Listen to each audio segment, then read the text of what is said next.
अरे भैया बात नहीं करनी।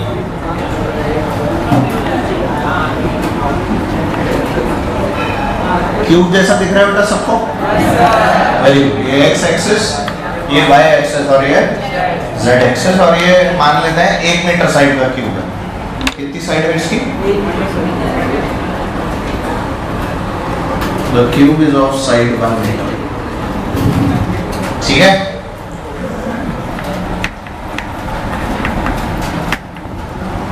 और खेल तो अब शुरू होगा। 1 2 3 4 5 6 7 और 1 8। कितनी एजेस होती है? एजेस कितनी होती है?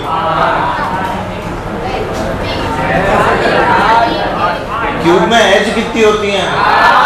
8 होती हैं। 12 एज होती हैं। भाई क्या कर रहे हो?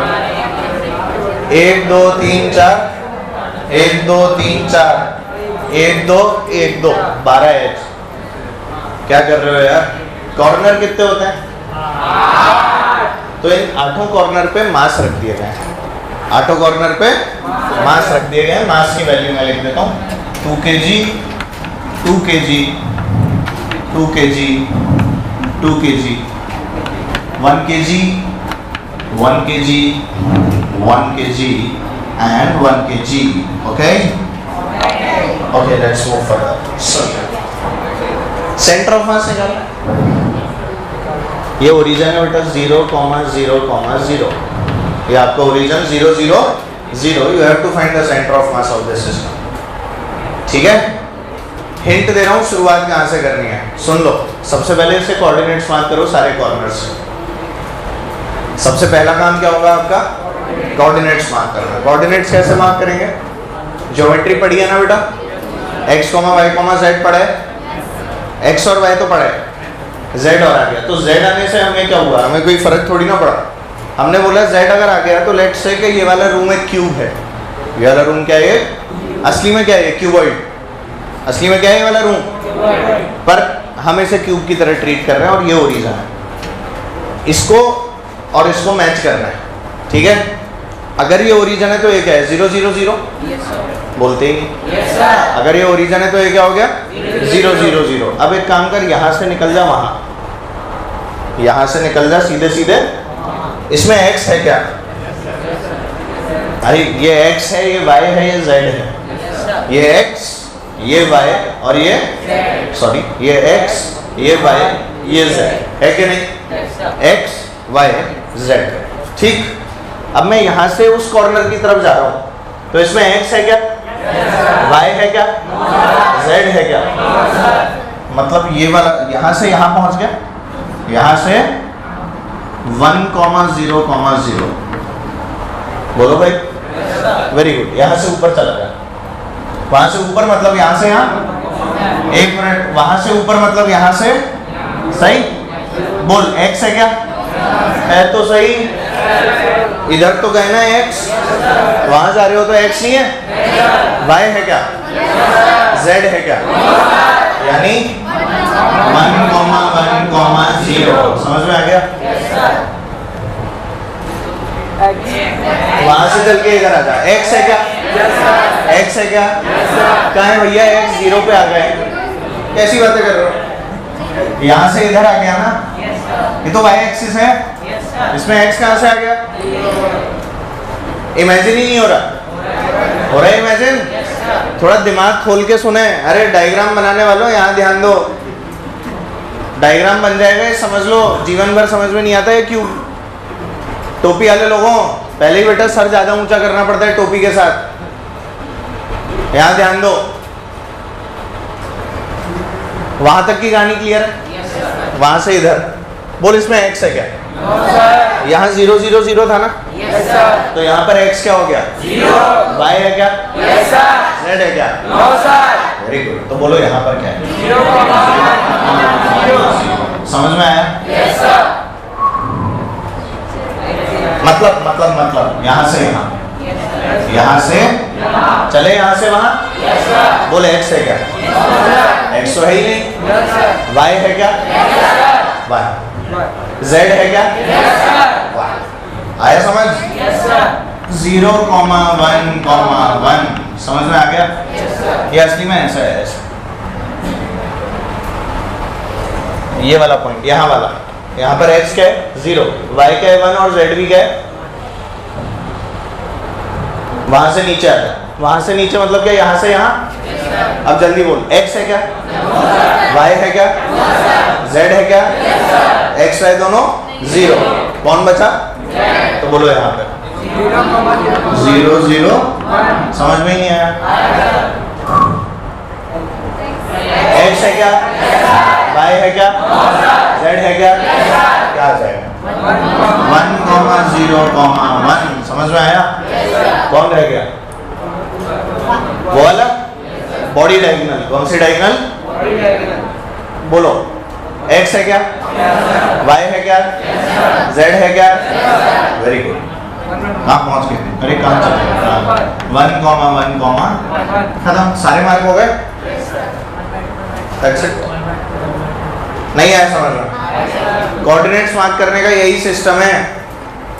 कभी भी क्यूब, क्यूबॉइड ऐसा कुछ मिले ना, तो जिस भी रूम में बैठे हो उस रूम का एक कोने को बोलना ये ओरिजिन है, और वहां से इधर उधर निकल जाना। समझ गए? ये बेस्ट तरीका है। रूम से बाहर नहीं जाना, ओरिजिन मान के अब बाहर जाना है ना? लोगों को भी तो डराना चाहिए ना। एग्जाम रूम में जो बाकी लोग बैठे हुए हैं उनको भी तो डर लगना चाहिए। ऐसे करो, ये ओरिजिन और फिर यस, मेरे से क्वेश्चन हो गया, जिससे आगे पीछे वाले वैसे ही आते तो डर के भाग है ना। तो अपने को इसलिए थोड़ा सा ध्यान रखना है ना। अच्छा अब देखो, अब क्या करना है? m1 r1 plus m2 r2, तो x अलग y अलग z अलग। बोलिए बेटा XCM m1 x1 plus m2 x2 plus m3 x3 क्या ऐसे सबके लिए लिखूंगा? तो इनकी मार्किंग करूं क्या? या चल मार्किंग तो करनी पड़ेगी। 1, 2, 3, 4, 5, 6, 7, 8, जिससे याद रहे किसको ले लिया किसको नहीं लिया। ठीक है, तो लेट्स स्टार्ट विद 1 बताओ किधर था पूरा 1, है ना? अरे यार यहाँ ध्यान दो, छपाई बाद में हो जाएगी, फिर बोल रहा हूँ यहाँ देख लो, फिर समझ में नहीं आता है। प्लीज ध्यान दीजिए। 1 XCM है क्या? अरे 1 के साथ x है क्या? तो 1 into 0 प्लस 2 into 1, अच्छा 1 into 1 kg है, प्लस नीचे आ जा 3, क्या बेटा 1 into 1, वेरी गुड, और प्लस 1 into, वेरी नाइस, और क्या बेटा 2 into 0 5 पे, 5 नंबर कहाँ चला गया? क्या 2 into 0 6 number, 2 into 1 2 into 7 number, 2 into plus 2 into, दिख गया सबको? अपॉन, क्या सारे मासेस का सम? 4 और 8 सोच रहे हो? 1, 2, 3, 4, 5, 6, 7, 8, 9, 10, 11 अभी भी नहीं आया? मैंने बोला 4 और 8, तो इसलिए तुम लोग गोल घूम गए है ना। तो बोल ये 0, 0, 0, 0 कितने बचे? 1, 2, 3, 4, 5, 6, 1/2 सही है क्या? किसी ने निकाला था? काफी लोग आ गए, गुड, अच्छा लगा देख। YCM निकालते हैं वापस, सेम कहानी। चलो अप्लाई करवाओ यहाँ पे अप्लाई करवाओ। बोलो भाई 1 से 1 कहाँ चला गया? पूरा 1 into 1 plus 1 into 1 plus 1 into 0 plus 4 पे पहुंच रहे हैं, 1 into 0 प्लस अब 2 kg 5 नंबर का है, 5 नंबर मतलब 2 into 6 number, 2 into 0 7 number, 2 into 1 8 number आ गया। अपॉन 1, 2, 3, 4, 5, 6 1/2 वापस से आंसर क्या आ गया? समझ ही नहीं आया? पक्का आ रहा है? वेरी नाइस, समझ में तो आ रहा है। Z भी निकालना पड़ेगा। ओहो 1/3 आ रहा है। चलो चेक करते हैं, आओ 1 से शुरू कर दूं। 1 देख लो, 1 कौन सा लिया था मैंने, कहाँ चला जाता है, हाँ 1 into plus 1 into 1 plus 1 into 3 कहाँ गया, हाँ 1 इंटू 1 प्लस 1 इंटू 1, बोलो हो गए पक्का। आगे लिखो plus 2 into 0 plus 2 into 0 plus plus सारे 2 के जी देखो 0 पे है, देख पा रहे हो, तो बोलो अपॉन कितना आ गया, मजा आ गया। क्या लिखे हुए coordinates, x, y, z is equal to क्या हो गया 1/2, 1/2, 1/3। समझ में आया। RCM लिखा है कोई तो RCM क्या लिखोगे, i cap plus j cap plus upon 3 upon 2 upon 2, सही है क्या, चेक कर लो, चेक कर लो, वेरी गुड। इसको करना क्या हमेशा इतना ही बड़ा है या छोटा भी किया जा सकता है, किया जा सकता है, कैसे, हाँ आप इसको चाहें तो ऐसे सोच सकते हैं कि अगर देखो 2 किलो वाले सारे पीछे हैं तो पीछे एक तरह से 2 किलो का स्क्वायर बना हुआ है, देखो इसका इसका इसका इसका सेंटर ऑफ मास क्या इसके सेंटर में होगा, समझ ही नहीं आया। ऐसे ही इसका इसका इसका इसका चारों 1 किलो के, इनका सेंटर ऑफ मास इसके सेंटर में होगा, दोनों के सेंटर ऑफ मास और उन दोनों की लाइन ज्वाइनिंग, खत्म। दोनों के सेंटर ऑफ मास और दोनों की सारा मास कहाँ कॉन्सेंट्रेटेड है, इन चारों का कहाँ कॉन्सेंट्रेटेड है, यहाँ पे, इन चारों का कहाँ कॉन्सेंट्रेटेड है, बीचों बीच यहाँ पे, आगे पीछे ही तो है भाई, वहाँ वहाँ वहाँ वहाँ 1 किलो जमा हुआ है, क्या जमा हुआ है 1 किलो, और इधर क्या जमा हुआ है 2-2 किलो, यही तो है। तो इधर जो 2-2 किलो जमा हुआ है उसका सेंटर ऑफ मास ये रहा, उसका सेंटर ऑफ मास, और वहां जो 1-1 जमा है उसका सेंटर ऑफ मास सामने पूरा, बोलो है कि नहीं। आमने सामने क्या बेटा, लाइन ज्वाइनिंग की लेंथ 1 मीटर है, इस लाइन ज्वाइनिंग की लेंथ क्या है m2r upon m1 plus m2, direct answer. समझ पा रहे हो, आप चाहें तो ऐसे कर सकते हैं, पर कोई बात नहीं, ये तरीका बेस्ट है। एग्जाम में कई बार वो तरीका याद नहीं आता, और आ भी जाए तो हम उसमें कभी कभार गलती कर जाते हैं। तो जो बेस्ट तरीका है वो क्या है, यही है।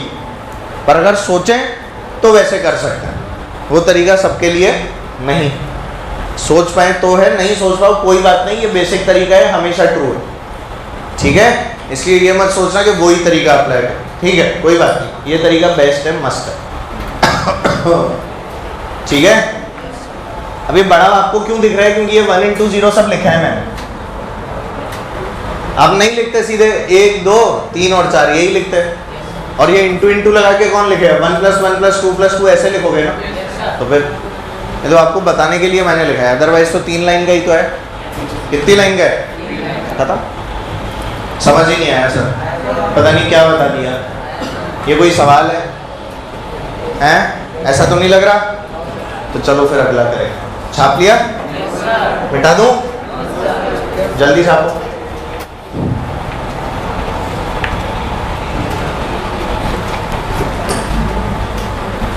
एक छोटी सी हेडिंग है, उसके बारे में बस पता होना चाहिए, इसलिए आपको बता रहा हूं। एक वर्ड होता है बेटा, आपने सुना होगा सेंटर ऑफ ग्रेविटी, सुना है आपने? कभी नहीं सुना सेंटर ऑफ ग्रेविटी? ये तुमने F1 वगैरह की कार देखी है?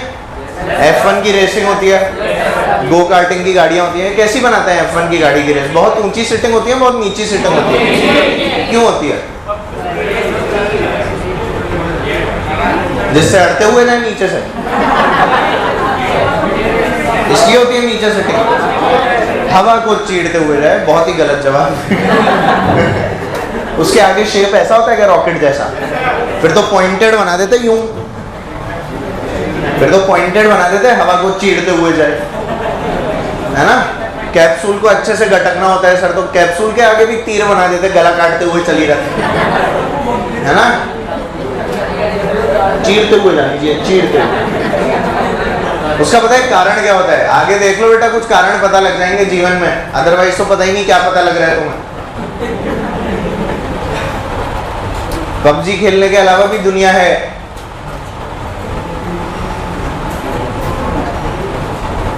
पबजी में लगे पड़े हैं। सुनो मेरी बात, कोई कौन कौन खेलता है पबजी अपनी क्लास में? आरव तेरा तो पता है मेरे को। और तो जो F1 वगैरह वाली जो गाड़ियां होती हैं उनको नीचे इसलिए बनाया जाता है जिससे कि सेंटर ऑफ ग्रेविटी लो रहे। सेंटर ऑफ ग्रेविटी क्या रहे? लो रहे। बेसिकली सेंटर ऑफ ग्रेविटी वो पॉइंट है जहाँ पे वेट ऑफ द बॉडी के बारे में बात की जाती है। किसकी बात करते हैं? इसमें ग्रेविटी आ गई। इसमें क्या आ गई? वो था सेंटर ऑफ मास। वो क्या था? Centre of. और ये है centre of gravity. Centre of gravity मतलब वेट ऑफ द बॉडी। किसकी बात करेंगे? तो एक ऐसा पॉइंट जहां पर किसी भी बॉडी में उसका वेट एक्ट कर रहा हो, दैट कॉमन पॉइंट। उस कॉमन पॉइंट को हम लोगों ने क्या नाम दे दिया बेटा?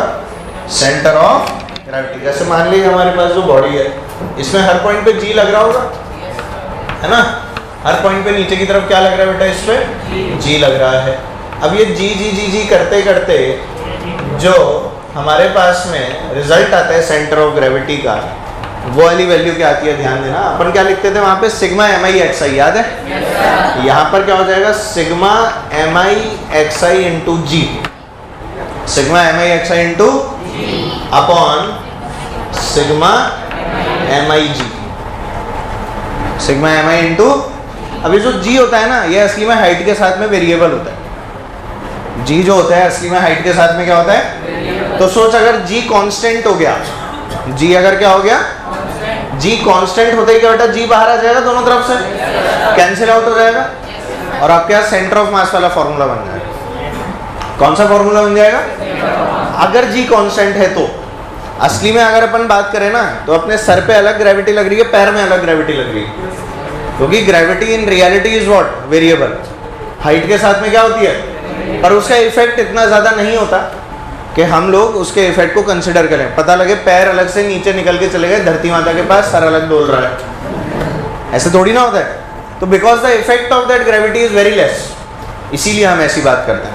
पर जब ऊंची ऊंची बिल्डिंग्स वगैरह को कंस्ट्रक्ट करने की बात होती है या फिर रेस वगैरह के अंदर हम लोग बात करते हैं ना, इन दैट केस अपन को सेंटर ऑफ ग्रेविटी का बहुत ध्यान रखना पड़ता है। ठीक है? असली में आपकी बॉडी का वेट यहाँ पर ऐड कर रहा होता है। क्या ऐड कर रहा होता है? तो इन सब जी के बीच में कोई एक ऐसी लोकेशन थी जहाँ पर सेंटर ऑफ ग्रेविटी एक्ट कर रहा था। क्या एक्ट कर रहा था? Centre of gravity. तो हम लोगों ने इसलिए उसको नाम क्या दिया? Centre of gravity. सारा वेट एक पॉइंट पे एक्ट कर रहा था। ठीक है? तो तुमने सुना होगा कृष्ण जी ने पर्वत उठा लिया था, तो वो कहाँ बैलेंस कर रहा था? नहीं तो बड़ी बात है भाई, पर्वत उठाने के लिए तो भगवान होना चाहिए। तुम ऐसे थोड़ी ना ऐसे उंगली डाल के यूं पर्वत उठा लोगे, वेट भी तो है उसका, नहीं है क्या? तो फिर ऐसे अपन पर्वत थोड़ी ना उठा लेंगे। तो वो जो उठाया गया था ना बेटा पर्वत, उसमें बस एक पॉइंट ढूंढा था उसने कि उसका सेंटर ऑफ ग्रेविटी कहाँ है, वहां से बैलेंस कर लिया। That in reality is physics, but you can't lift it, don't try, not for kids, है ना? That action was taken under expert guidance of gods. वहां पे एक्सपर्ट गाइडेंस होती बेटा वो भगवान लोगों की थी। यहाँ पे ऐसी कोई गाइडेंस अटेम्प्ट भी नहीं करना, गलती भी नहीं करनी ऐसे। क्लियर है मेरी बात? कई लोगों को देखा आप होगा, अपने कॉपी घुमा लेते हैं उंगली पे उठा के, बास्केटबॉल घुमा लेते हैं, फुटबॉल घुमा लेते हैं अलग अलग जगहों पे, है ना?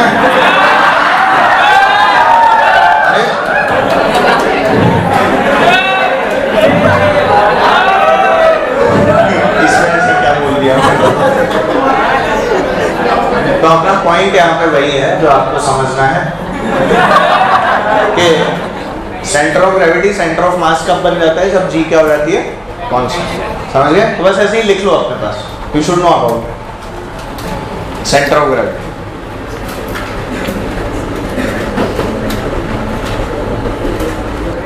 COG is that point where the total weight can be imagined to act. COG is that point where the total weight can be imagined to act. Shubham Singh है क्या बेटा क्लास में? मिस्टर शुभम सिंह, हाँ, where the total weight can be imagined to act. ठीक है, बस बहुत है। और ये भी जबरदस्ती लिखवा दिया मैंने, एक्ट, ACT एक्ट।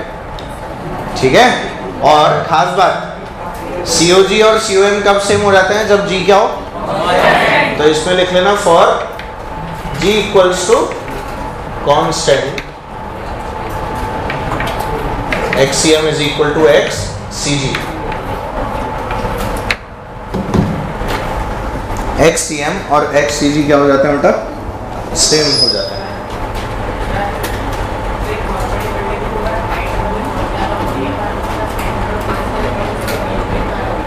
नहीं आ रहा होता, डिपेंड करता है कंस्ट्रक्शन कैसा है, डिपेंड करेगा कंस्ट्रक्शन कैसा है। नींव नीचे भरी जाती है या हर मंजिल पे नींव भरता है? तो फिर सेंटर ऑफ मास सेंटर में नहीं होते बिल्डिंग में। आजकल सेंटर ऑफ मास को बैलेंस करने के लिए बहुत बड़ी बड़ी बॉल्स लगाई जाती हैं, अदरवाइज जो बिल्डिंग्स है ना वो ऐसे ऐसे मूव करें, हवा चले तो। मजाक थोड़ी कर रहा हूँ। बुर्ज खलीफा है ना, बुर्ज खलीफा 10 मीटर ऐसे बैंड हो जाता है, 10 मीटर 10 मीटर का बैंड आता है उसमें जब हवा चलती है। और उसको पता है कंस्ट्रक्ट कैसे किया गया? उसका कंस्ट्रक्शन ऐसा है, मतलब जैसे नीचे यहाँ सबसे ज़्यादा है, ऐसा कंस्ट्रक्शन।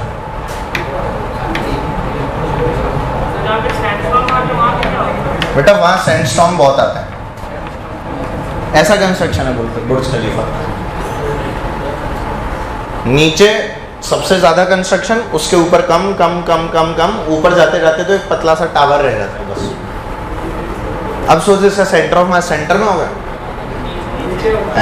समझ गया ना? तो बिल्डिंग और इनके अंदर है ना, इनका जो ये जो मोशन जो होता है ना इनका बिल्डिंग्स का, तेज हवाएं चलने पे उस मोशन को कंट्रोल करने के लिए there are very big and massive balls होती हैं, स्फीयर्स होते हैं बहुत बड़े बड़े, उनको जगह जगह पर इंस्टॉल करना पड़ता है। इतनी ऊपर जाके आप अगर खिड़की खोलो तो आप वैसे ही उड़ जाओगे भाई। जब मैं गया था तो खिड़की विड़की थोड़ी ना खोल सकते हो आप, वहाँ पर नहीं खोल सकते भाई। चलो खैर, यहाँ तक की कहानी लिख ली बेटा सबने। इसके बाद में एक क्वेश्चन लिखेंगे, लिखो, लिखिए। If the 2 kg mass, if the 2 kg mass is displaced by 8 meter in the left, ध्यान से करना है इसको। If the 2 kg mass is displaced by 8 meter in the left, then by what distance? Then by what distance 4 kg mass? Then by what distance 4 kg mass should be shifted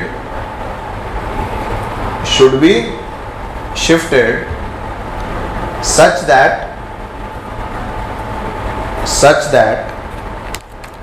the center of mass of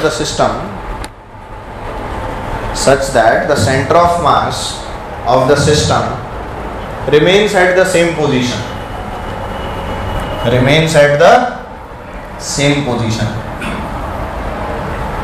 ठीक है? Question क्या हुआ है देखें। आपको बेटा एक 2 kg का ब्लॉक दिया हुआ है और दूसरा कितना मास बोला है ना, 4 kg बोला ना। 1 is 2 kg एंड 1 is, मान लो इनके बीच में कुछ भी डिस्टेंस है, लेट्स कॉल इट r, अपने को उससे कोई लेना देना नहीं है, जस्ट कॉल इट r। क्या बोल दिया उसको? r बोल दिया। अब सुनना, अगर मान लो अकॉर्डिंग टू क्वेश्चन अभी इसका सेंटर ऑफ मास का 4 kg के बराबर होगा, यहाँ कहीं आसपास 4 kg के पास होगा, 2 के पास, ये अपने को पता है। अच्छा 2 kg को कहाँ शिफ्ट किया? लेफ्ट। और कितना शिफ्ट किया? 8 मीटर। तो आप लोगों से पूछा कि 4 kg को कितना शिफ्ट किया जाए कि सेंटर ऑफ मास यहीं रहे।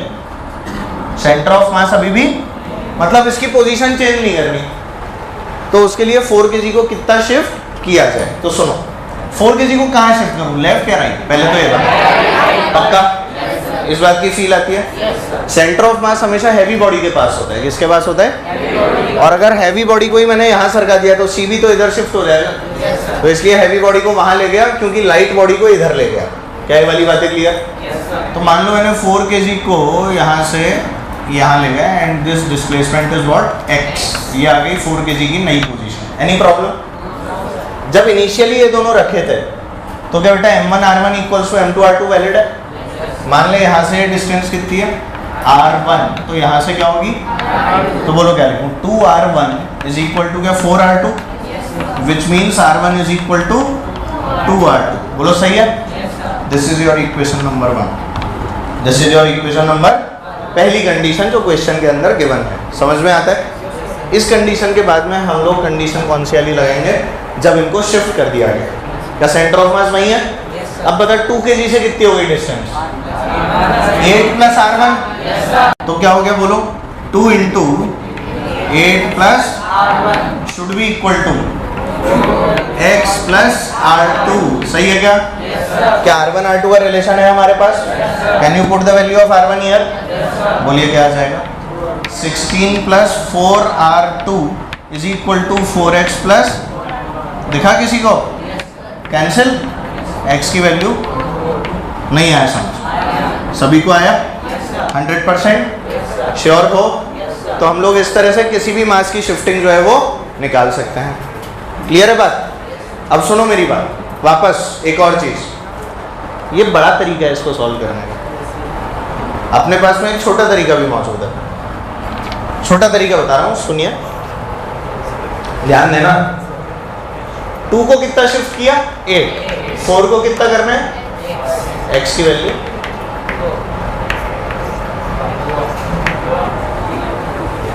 अरे m1 r1 is m2 r2, आ तो गया।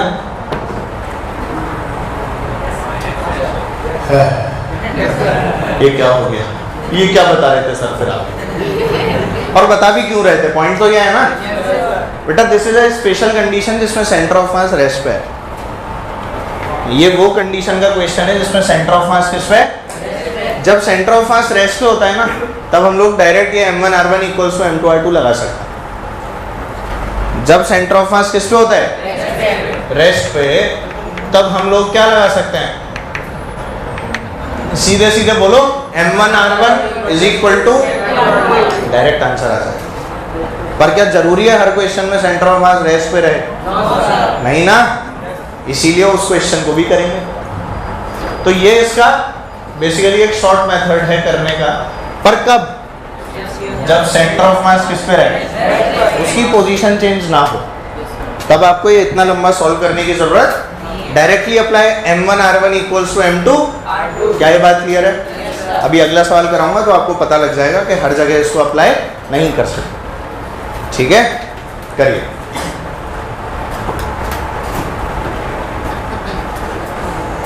वैसे ही समझ में आ रहा है? आगे बैठना है तेरे को? आजा आजा आजा। किसका वेरिएशन? हाँ, 2 को इधर बोला है ना, क्वेश्चन में बोला है इसलिए दिया।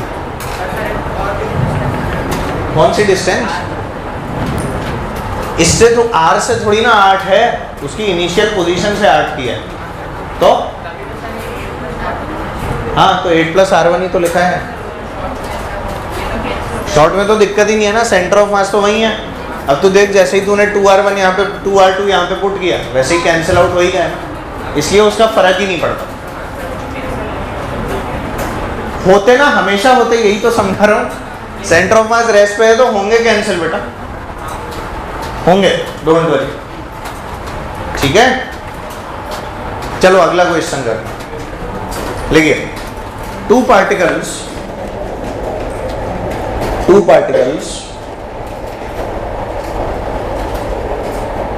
of 1 and 2 kg lie on the same line.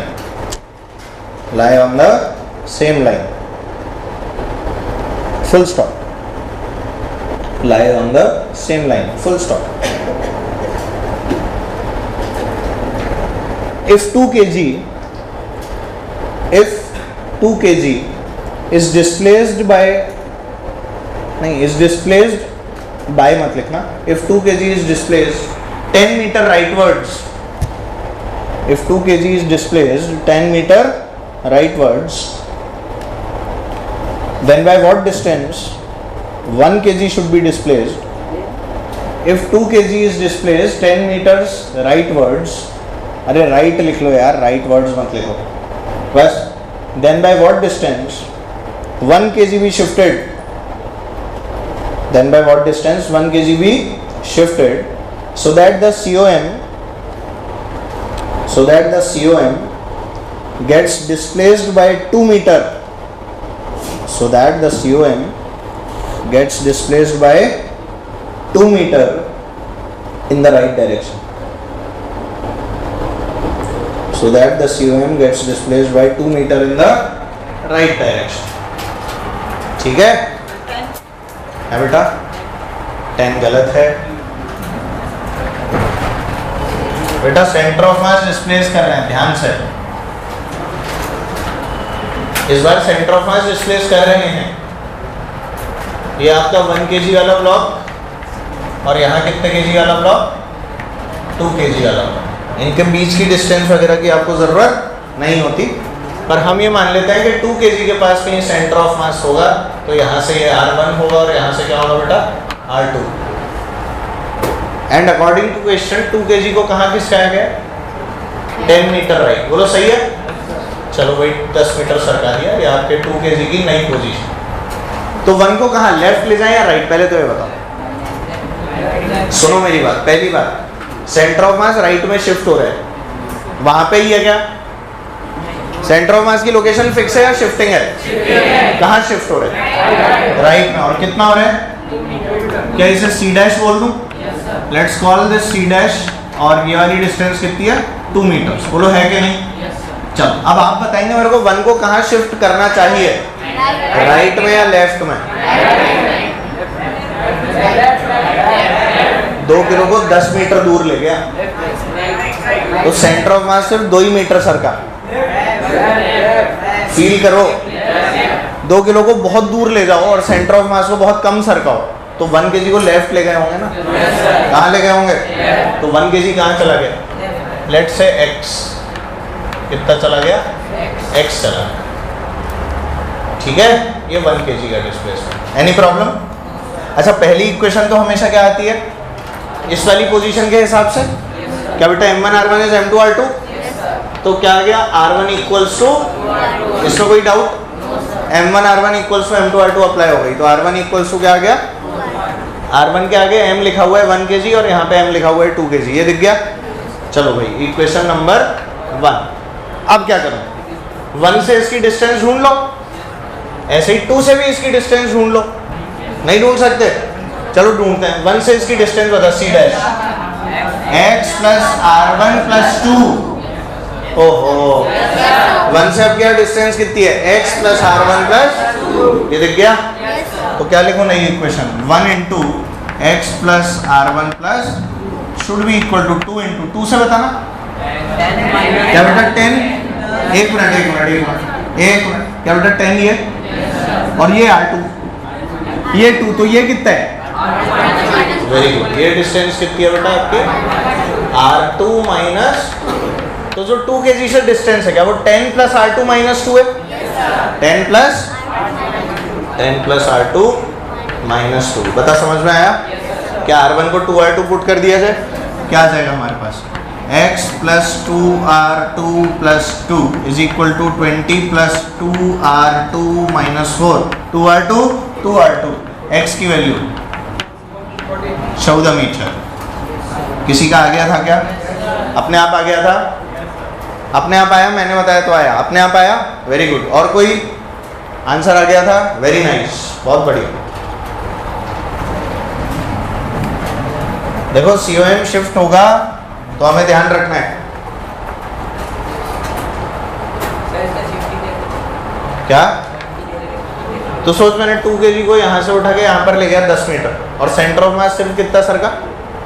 तो 1 को कहाँ ले गया, राइट या लेफ्ट? सेंटर ऑफ मास कहाँ लाया करता है, टुवर्ड्स द हैवी पार्टिकल या lighter particle? Heavy.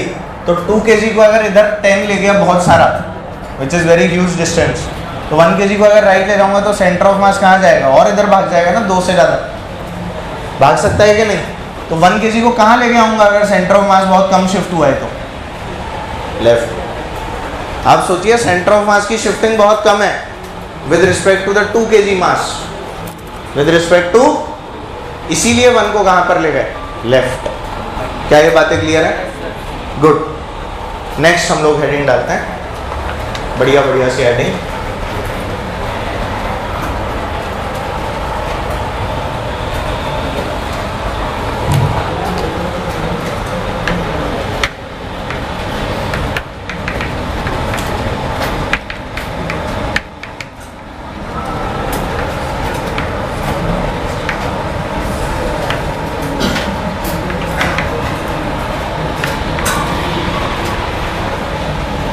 Centre of mass of distributed mass systems. कैसे मास के सिस्टम है बेटा? Distributed mass system. मतलब कि अब हम लोग उस पार्ट में एंट्री मारने वाले हैं जिस पार्ट में आपको मेन समस्या आती है।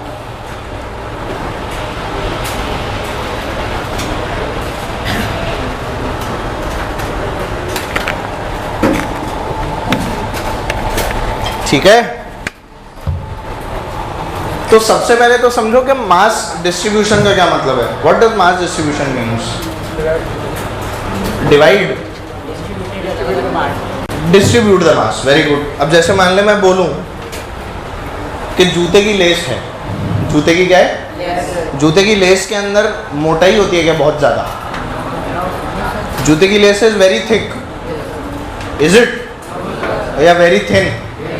बहुत पतली होती है। कागज होता है, बहुत पतला होता है, बहुत मोटा होता है। तो कागज क्या एकदम पतला होता है? उसकी थिकनेस क्या होती है? करीब करीब 0। करीब करीब क्या होती है? कागज के बंडल की बात मत करो, सिंगल कागज की बात करो, होती है ना।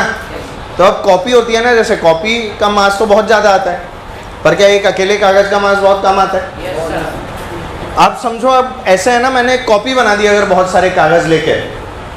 इसी तरह से अपन अब किसी भी बॉडी को है ना तोड़ देंगे अलग अलग पार्ट्स में, पर वो सारे मासेस आइडेंटिकल होंगे। सारे पार्ट्स कैसे होंगे? आइडेंटिकल होंगे, और उन सबके मासेस को जोड़ के हम लोग फाइनल मास की बात करेंगे। क्या ये वाली बात क्लियर है?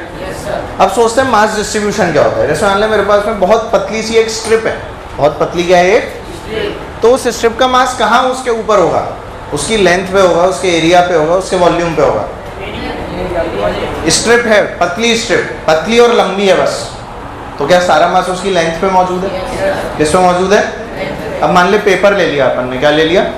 पेपर मोटा होता है या खाली चौड़ा चौड़ा होता है? चौड़ा चौड़ा होता है। तो सारा मास क्या उसके सरफेस पे मौजूद है? मतलब एरिया। सरफेस मतलब कॉक की बॉल लेकर आ जाओ। किसकी बॉल ले आओ? कॉक की बॉल, लेदर की बॉल जो आती है, ये वाली बॉल लेकर आ जाओ। क्या पूरी सॉलिड होती है, ठोस? अंदर माल मटेरियल भरा होता है, खाली होती है? अरे भैया सॉलिड होती है, कैसी बातें कर रहे हो? प्लास्टिक की बॉल से खेलते हो क्या? टेनिस की बॉल देखी है? टेनिस की बॉल अंदर से खाली होती है, मतलब उसका मास कहाँ डिस्ट्रीब्यूटेड होता है? सरफेस पे, यानी एरिया पे। यही अगर आप लेदर की बॉल ले आओ तो लेदर की बॉल अंदर से खोखली होती है, भरी हुई होती है ना। कभी खेले हो? अंदर से वो ऊन निकलता है।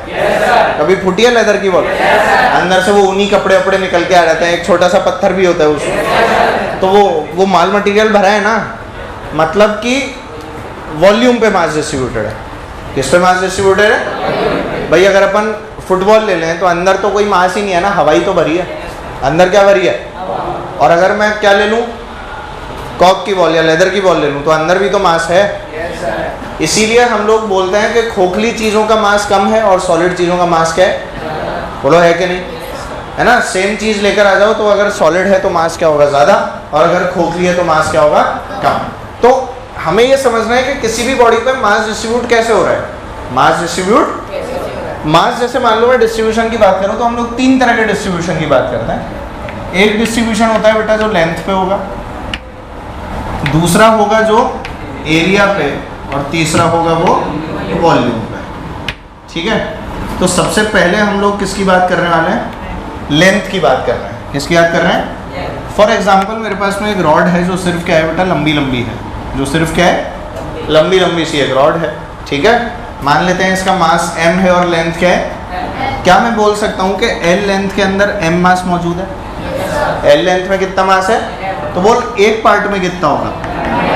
m by L. यार समझ ही नहीं आया। तो बोल इसके अगर मैं एक बहुत छोटा सा पार्ट ले लूं x, तो उस x में कितना होगा? बोलो होगा कि नहीं? This m by L is what? Lambda. This m by L is what? इस बारे में शायद पहले भी हमारी बात हुई है। ये m बाई एल क्या होता है? और इसको क्या बोल देते हैं बेटा? अगर x को अगर आप बहुत छोटा एलिमेंट कर दें, x को क्या कर दें? बहुत छोटा एलिमेंट कर दें, मतलब एक बहुत छोटा सा अपन ने एलिमेंट ले लिया, x पे जाके dx लेंथ का एक एलिमेंट ले लिया। इन दैट केस x की जगह क्या आ जाएगा? dx। तो this is lambda dx। This is what? Lambda dx, जो हमारे एक बहुत छोटे से एलिमेंट का मास है, जो हमारे एक छोटे से एलिमेंट का मास है। ये असली में क्या लिखा हुआ है? dm। असली में क्या लिखा है बेटा ये? तो यही लिख देता हूँ मैं इसको, लैम्डा, चल यही कर देता हूँ उसको, m by L into x. ये m बाई एल तेरा लैम्डा हो गया, मतलब कि dm की वैल्यू क्या आ गई? Lambda dx। ठीक है। लैम्डा की यूनिट क्या होगी? लैम्डा की unit mass per unit length है ना लैम्डा। तो लैम्डा की यूनिट क्या आ गई?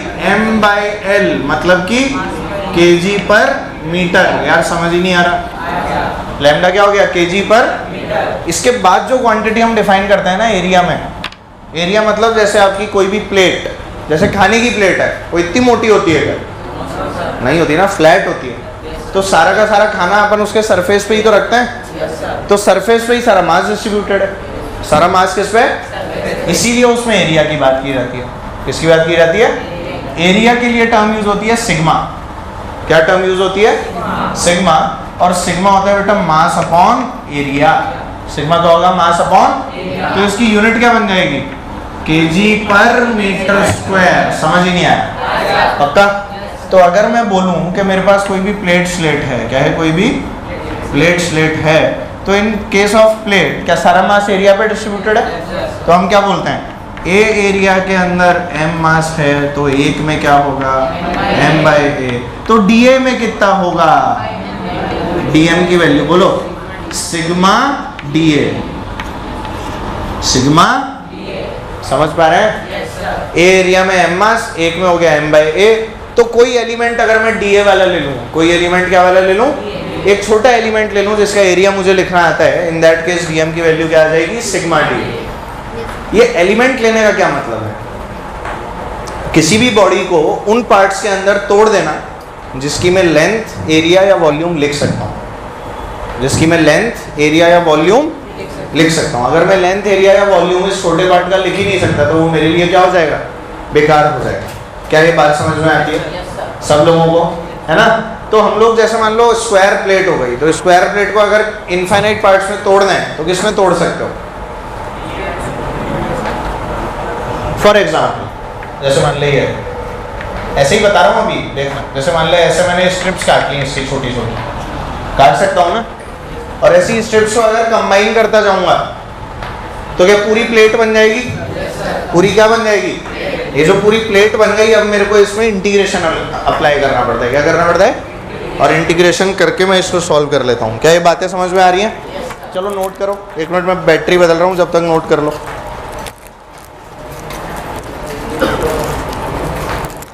हाँ तो सुनिए, जैसे वॉल्यूम की बात की, किसकी बात की? वॉल्यूम की अगर बात की, तो वॉल्यूम में जो क्वांटिटी हम लोग डिफाइन करते हैं बेटा, वो क्या होती है? रो। क्या बोलते हैं उसको? And rho is given by mass per unit. तो यूनिट क्या होगी? kg पर मीटर क्यूब। समझ में आ गया? तो इसमें कैसे बोलते होंगे सोच। v के अंदर m मास है, तो एक में क्या होगा? तो dv में कितना होगा? m by V dv। क्या m बाई वी को रो लिख दूं? रो dv। तो रो dv ही क्या हो जाता है बेटा हमारे पास? dm। रो dv क्या हो जाता है हमारे पास? dm। और अगर कोई बोले कि भाई इसका एग्जांपल दो, कहाँ पे क्या क्या चीज़ें काम आ रही हैं, तो यहाँ तो रॉड आपको दिख ही रहा है। इसके अंदर प्लेट आ गई, स्क्वायर प्लेट आ गई, ट्राइंगुलर प्लेट आ गई, डिस्क आ गई। ठीक है? ये सारी चीज़ें किस में चली जाती हैं? जिनके अंदर मास कहाँ डिस्ट्रीब्यूटेड है? एरिया पे। और ऐसे ही इसमें कौन सी चीज़ें चली रहेंगी बोलो? जहाँ वॉल्यूम पे। क्या बेटा? Solid sphere. समझ रहे हो? सॉलिड स्फीयर बेटा, उसको बॉल को, जो भरी हुई बॉल है ना, उसको फिजिक्स में अपन लोग सॉलिड स्फीयर नाम देते हैं। और खोखली बॉल को क्या नाम देते हैं? Hollow sphere. तो यहाँ पे और क्या आ सकता है? प्लेट और डिस्क के अलावा बोलो, क्योंकि हॉलो स्फीयर अंदर से तो खाली है, तो इसीलिए वो भी किसके अंदर चली जाती है, जिसमें मास कहाँ डिस्ट्रीब्यूटेड है, एरिया वाले पोर्शन। कहाँ डिस्ट्रीब्यूटेड है, एरिया वाले पोर्शन। क्लियर है बात, ठीक है।